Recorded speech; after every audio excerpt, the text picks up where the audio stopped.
आज मी कवितेची ओळख या पाठाचं तुम्हाला आदर्श वाचन करून दाखवणार आहे। शाळा सुटते, सुधीर घरी येतो, पण तो कुणाशीच बोलत नाही, विचारात गुंतलेला असतो। आजोबा: अरे सुधीर, केव्हा आलास? आजचा प्रवेश असा शांत कसा?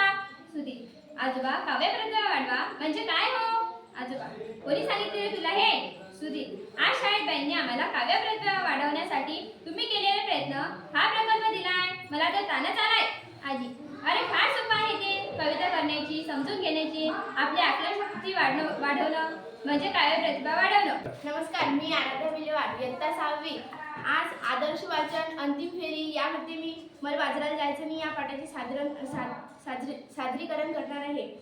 मला बाजाराला जायचं नाही, मला बाजाराला जायचं नाही। कागबाय कागबाय कागबाय, नगबाय नगबाय नगबाय, का बरं जायचं नाही? कारण काय ते सांगशील की नाही? बाजाराला जायचं, कशा कशाची खरेदी करायची? कशा कशाची? मंडळी, डाळ, तांदूळ आणि भाजीपाला, साबण, कपडे, चपला, काय बाय लागतं आपल्या संसाराला? मग ते समजा घेऊन ये की, त्यात अवघड काय? आणू कशात, ठेवू कशात? आता तर समजा वस्तू कॅरी बॅग मध्ये देतात की, तेच तर मोठा घोटाळा आहे। कसा काय? कॅरी बॅग भरून आणावी, वस्तू ओतून डब्यात भरावी, अन्न कॅरी बॅग फेकून द्यावी। नमस्कार, माझे नाव कोमल शिवाजी चव्हाण। आज मी तुम्हाला आदर्श वाचन करून दाखवणार आहे। पाठाचं नाव कवितेची ओळख। शाळा सुटते, सुधीर घरी येतो, पण तो कोणाशीच बोलत नाही, विचारात गुंतलेला असतो। आजोबा: अरे सुधीर, केव्हा आलास? आजचा प्रवेश असा शांत कसा? सुधीर: आजोबा, काव्यप्रतिभा वाढवा म्हणजे काय हो?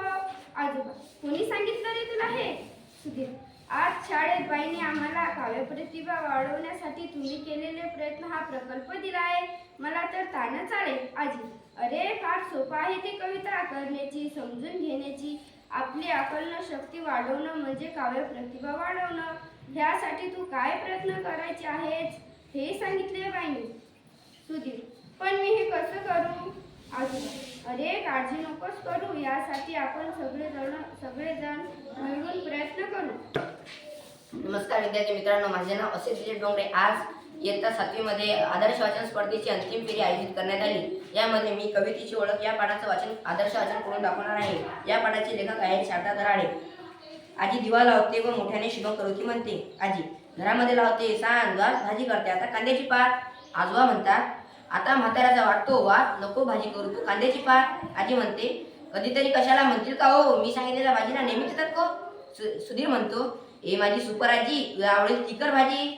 आजोबा म्हणतात: तू बनव भाजी छान छान चवळी, हे सुधीर आंध्रीकडे दातांची कवळी। आजी म्हणते: बरं बाई, तुमची इच्छा, हा घ्या भाजी बनवते चवळीची खास। सगळेजण खोको असतात, बाबांची रात्रपाळी असते। बाबा म्हणतात: अगाई पटकन खायला दे ना ग काही, मला ऑफिसला जाण्याची घाई, नाही तर बॉस करू देणार नाही सई। सुधीर म्हणतो: कसली घाई कसली सई, आजीने दिलं चपाती दही। आई म्हणते: काय बाई कवितेची कमाल, बोलतात नाही हसतात तोंडावर धरून रुमाल। आजी म्हणते: आता सोड रे घराचा पाश, ऑफिसात जा आता सावकाश। बाबा ऑफिसला जातात, आजोबा फिरायला निघतात। आजोबा म्हणतात: मला त्या काठीनी चप्पल, पोटाचं जोडून द्या तुटलेलं बक्कल। आजी म्हणते: तुम्हाला तर काही समजतच नाही, तोडून ठेवता काही ना काही।